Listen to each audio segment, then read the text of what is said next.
Hello, Whitefish Bay Middle School. Happy Thursday. Hope this email finds you well.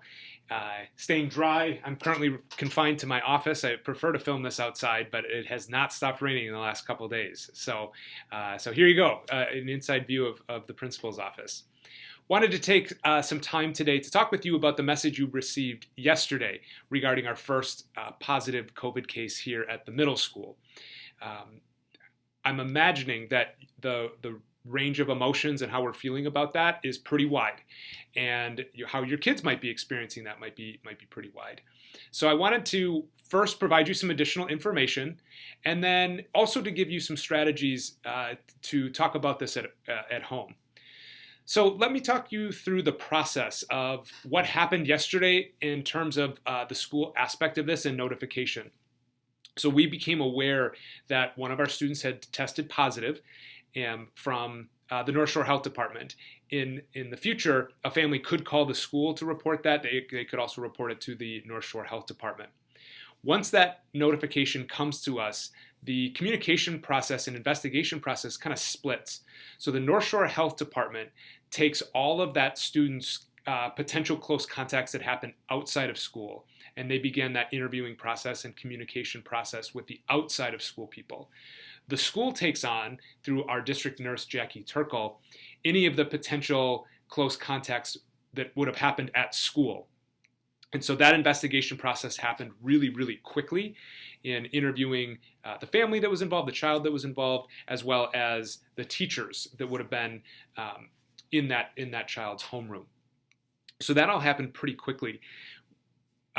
And through the interview process, as we looked for close contacts, that phrase close contact is defined as being within 6 feet of a person for cumulative 15 minutes or more over the course of a 24-hour period.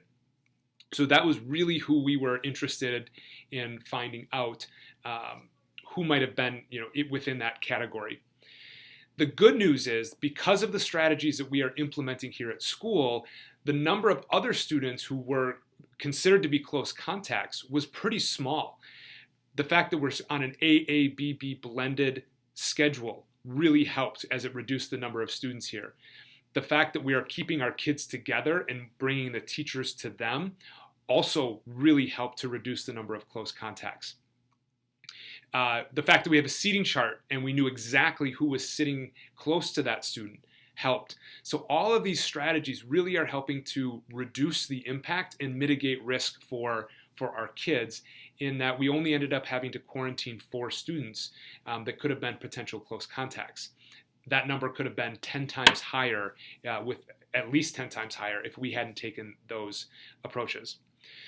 Once those close contacts were identified here at school, we worked really quickly to inform those families and to have those students then quarantine themselves for 14 days. That happened really fast, and that communication happened really quickly.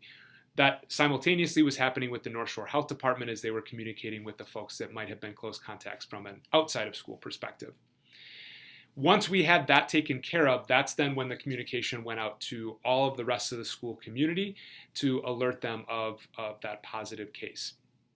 So that's a little bit about how that happened. It was our first, and it won't be our last, and we know that. And I'm really happy to report that the systems we put in place worked the way that they were supposed to keep as many kids safe as we could and to mitigate the risk that might exist. So kudos to the team that worked on that here, and kudos to our families for communicating with the school and being extremely responsive to the school and to the North Shore Health Department. For the vast majority of our kids, they may not have even known yesterday that this happened. And so you might be having these conversations at home now, or you may have them in the future. So a couple things that I would suggest that you might want to consider is how you might talk with your child about this. The first is to know that how you react to it is likely to be the way that your child is to react. That mirroring of our parents. So if you're calm and rational about what happened, it's more likely that your child will be calm and rational about what happened. It's important that kids have an opportunity to express how they feel and how they're processing it. And so I would suggest a 4 point protocol, if you will, of having conversations. And this is a good protocol for any conversation that, that might involve how your child is feeling about something. The first is to name how they're feeling about it. Maybe they're afraid, maybe they're sad, maybe they're angry. The emotions might span the gamut. So just simply asking, how are you feeling about that? And having your child name their emotion is a good place to start. The second thing then would be to normalize it. Whatever they express from a feeling standpoint, maybe they don't have any feelings about it at all, that's totally normal. And I bet other kids feel that way too.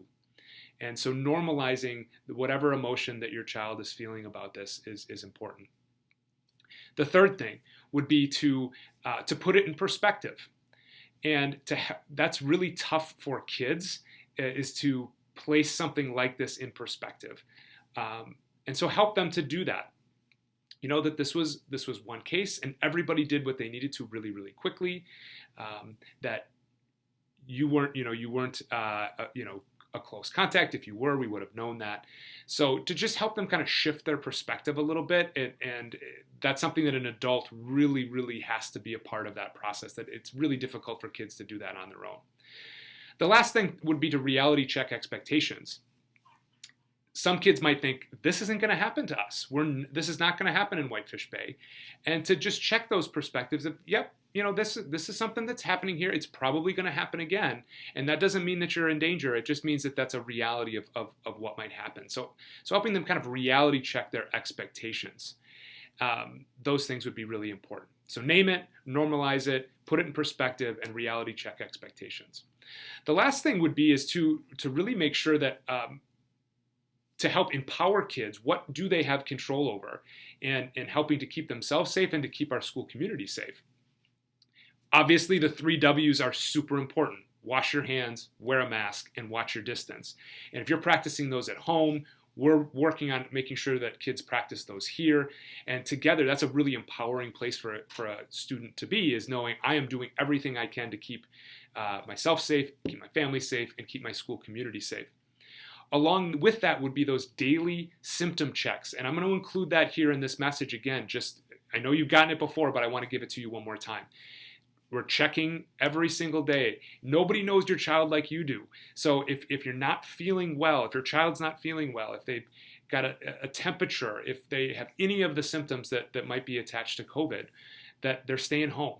And that's the beautiful part about this hybrid blended model, is that a child can stay home from school now and not actually miss school. They can just log in and go to the Zoom class instead of coming in. And we would much rather have kids who are not feeling well stay at home than to come in and potentially risk, infecting other students. So we encourage you to err on the side of caution when it comes to keeping your child home. So I really appreciate having such a strong school community, such a strong staff to work with when we experience things like this. Should you have questions or concerns, Jackie Turkle, again, is our district nurse. She has a lot of really great information for you. The North Shore Health Department, obviously their website is full of good information. Or if there are more school-specific questions, I'm happy to help as well. Thanks, everybody. Have a really great week, and we'll see you soon. Bye-bye.